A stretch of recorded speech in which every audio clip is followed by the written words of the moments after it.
Guys, welcome back to my YouTube channel. तो हम आज की वीडियो में एलसीएम और एचसीएफ के बारे में जानेंगे। मैंने पिछली वीडियो में भी बताया था कि एलसीएम और एचसीएफ कैसे निकालते हैं और मैंने दो नियम बताया था इसके बारे में। तो आज भी हम और मैंने पिछली वीडियो में एक क्वेश्चन भी किया था। जैसे मैंने किया था कि एक जो हम क्वेश्चन सॉल्व कर रहे थे जिसकी 12 और 16 का क्या निकाले थे हम लोग पिछली वीडियो में। एलसीएम निकाले थे तो 48 आया था, और जब एचसीएफ निकाले थे एलसीएम निकालते तो 48 आया था, और जब एचसीएफ निकाले थे इसी का तो 4 आया था। एचसीएफ निकाले थे तो 4 आया था।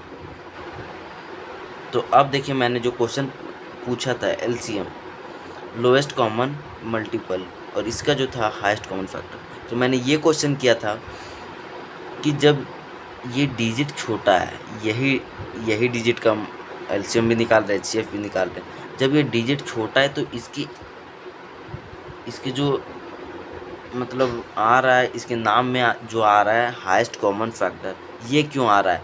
जबकि तो ये डिजिट इससे तो छोटा आ रहा है, 48 से तो छोटा आ रहा है, जबकि हम दोनों में से तो मतलब हम दोनों को देखे थे, जबकि तो इसमें तो बड़ा आ रहा है, लेकिन इसमें लोएस्ट कॉमन मल्टीपल दिया हुआ है, लेकिन इसमें जो छोटा आ रहा है उसमें हाईएस्ट कॉमन फैक्टर दिया हुआ है। ऐसा क्यों है? तो देखिए, ऐसा इसलिए है क्योंकि लोएस्ट कॉमन मल्टीपल यानी कि 12 और 16 का एक ऐसा डिजिट आएगा जो 12 और एलसीएम में क्या होता है कि एक ये दोनों से एक ऐसा भाग लगने वाली संख्या आएगा। जैसे कि 48 है तो 48 के बाद आगे और भी संख्या होगा जो 12 और 16 दोनों से भाग लगेगा। एलसीएम में वो होता है। देखिए, 48 के बाद 48 दूनी 96, 96 भी एक ऐसी संख्या जो 12 और 16 से भाग लगे। तो एलसीएम में होता है कि एक ऐसा नंबर देगा कि जो दोनों से भाग लगता हो। तो 48 एक ये पहला नंबर देगा, यानी एक सबसे छोटा नंबर देगा जो 12 और 16 से भाग लगता हो। तो ये सबसे छोटा नंबर देता है। अब हम इसको 48 का दुगुना करेंगे तो वो भी तो 12 और 16 से भाग लगेगा। तिगुना करेंगे, 4 गुना करेंगे तो वो भी 12 और 16 से भाग लगेगा। लेकिन एक 12 और 16 को भाग लगाने वाली संख्या इसमें देता है। नाम से भी समझ सकते थे, हाईएस्ट कॉमन फैक्टर है। तो अब 12 और 16 को भाग लगाने वाली एक ऐसा एक सबसे बड़ी संख्या यही है जो ये 12 और 16 को भाग लगा सकता है। अब इसके आगे आप कोई भी संख्या देख लीजिए लेके, जो ये दोनों को पूरा नहीं काटेगा। तो देख लीजिए, 5 भी देख लीजिए, 6 देख लीजिए, 7 देख लीजिए। इससे आगे ऐसा कोई भी संख्या नहीं होगा जो ये दोनों को काट सकेगा। ऐसा 4 ये जैसे कि 4 3 12 4 चौक 16, यानी ये दोनों को काट दे रहा है। लेकिन एलसीएम में क्या होता है कि इसके बाद भी ऐसा संख्या आएगा जो 12 और 16 दोनों से भाग लगेगा। जैसे मैंने एग्जांपल भी दे दिया, एक 48 आया, ये सबसे छोटा आया इसलिए इसको लोएस्ट कॉमन मल्टीपल कहा गया, और ये सबसे बड़ा नंबर आया इसलिए इसको हाईएस्ट कॉमन फैक्टर कहा गया। तो आज हम बात करेंगे आगे कि भिन्न का लसा के बारे में। भिन्नों का लसा, हम भिन्न का, जैसे कि मेरे पास पूछेगा 2/3, 3/4 और 4/5 मेरे पास ये क्वेश्चन है, और पूछेगा कि इसका लासा क्या होगा, क्या तो एलसीएम क्या होगा। तो हम अब कैसे निकालेंगे? तो इसको निकालने के लिए हम एक फॉर्मूला का यूज़ करते हैं। जैसे कि होता है भिन्नों का लसा निकालना है, भिन्नों का आपको लसा निकालना है, तो आप क्या कीजिएगा कि जो अंश है, अंशों का लसा बटा हरों का मसा। अगर आपके पास क्वेश्चन रहता है कि भिन्नों का मसा क्या होगा, तो अंशों का मसा और हरों का लसा, तो इस तरह आपको चेंज करते जाना है। अगर आपके पास लसा निकालने बोला जाए तो ऊपर में लसा निकालिएगा, और जब मसा निकालने बोला जाए तो आप नीचे में मसा निकालिएगा।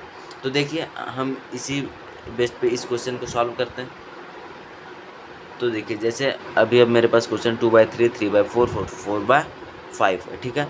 तो अब जब 2/3, 3/4 है तो क्या बोला, अंशों का लसा। तो अब हम 2, 3 और 4 का लसा निकाल लेते। तो लसा निकालने मैंने आपको पिछले वीडियो में बता रखा, अगर आप नहीं देखे तो उस वीडियो को जाके आप देख लें। तो देखिए, मैंने बताया था कि कम से कम 2 डिजिट भाग लेना चाहिए, एक हम ऐसे संख्या से भाग देंगे। तो 2 है तो 2 एक है 2, ये 3 तो नहीं लग रहा, 3 का 3 वैसे ही उतर जाएगा, और 2 दूना 4। तो इसका एलसीएम क्या होगा, 2 फिर 3 फिर 2 ऐसे 1 को तो कोई भी संख्या से गुना करेंगे तो वही संख्या आएगा। तो अब हम यहाँ पे गुना कर लेते हैं, 2 तरीके 6 और 6 दूना 12, यानी कि हम ऊपर में 12 लिख देते हैं और अब हम नीचे वाला जो डिजिट है उसका अब हम क्या करेंगे, मसा निकाल देंगे। तो अब देखिए हम नीचे वाले डिजिट का मसा निकालने जा रहे हैं। तो 3, अब अभी मेरे पास 3 4 5, तो मैंने क्या किया था कि सबसे छोटा संख्या जो है उससे हम बड़ी संख्या को भाग देते जाएंगे। 4 3 का है 3 1 3, 3 बार में कट गया, 3 बार में कट गया तो 1 आया। लेकिन मेरे पास एक और डिजिट है, वो क्या है 5। अब जो यहाँ पे आया उसको हम यहाँ ले लेंगे, यानी कि यहाँ तो ये पूरा कट गया, तो जो बचा यानी कि ये दोनों डिजिट में जो मसा होता उसको हम यहाँ लिख लेंगे और जो डिजिट बचा उसको हम 5 में भाग लगाएंगे। तो ये भी कट गया, 5 बार में कट गया ये।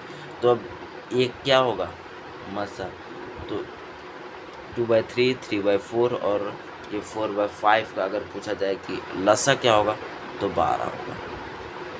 अगर यहाँ डिजिट में भी आता तो कोई दिक्कत नहीं था, डिजिट में भी आता तो वैसे कोई दिक्कत नहीं था, भिन्न में हो जाता इसका आंसर।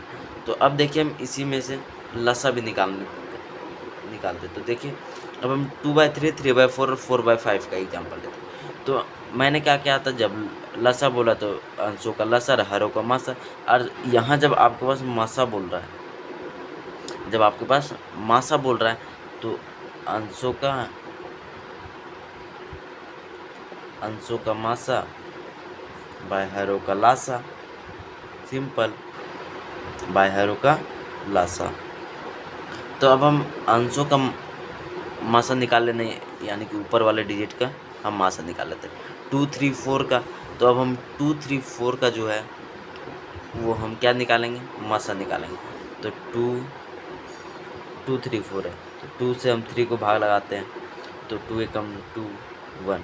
फिर जो हम क्या करते थे, एक जो शेष बचा उसको हम इधर भाज्य ले लेंगे, भाजक ले लेंगे और भाज्य को ये जो पिछले वाली संख्या से भाग दिए थे उसको मान लेंगे। तो 2 2 ये कट गया। फिर ये जो आएगा 1 को ही उतारेंगे और जो अगला डिजिट है वो था मेरे पास 4, जो दूसरा डिजिट बचा हुआ था वो था मेरे पास 4। तो ये भी कट गया 4 बार में, यानी क्या होगा 1। तो ऊपर वाला का निकाल लिए तो 1 लिखे, और हरों का क्या बोला लासा।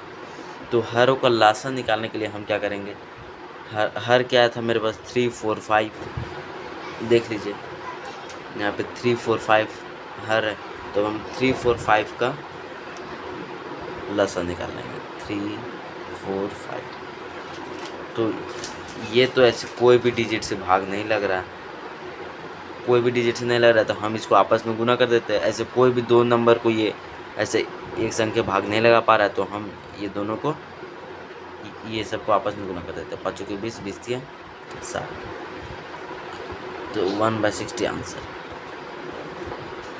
तो ये होगा। तो इस तरह से आप भिन्नों का लसा और भिन्नों का मासा निकाल सकते हैं। अगर वीडियो पसंद आई हो तो लाइक शेयर और सब्सक्राइब जरूर कीजिएगा। Thank you.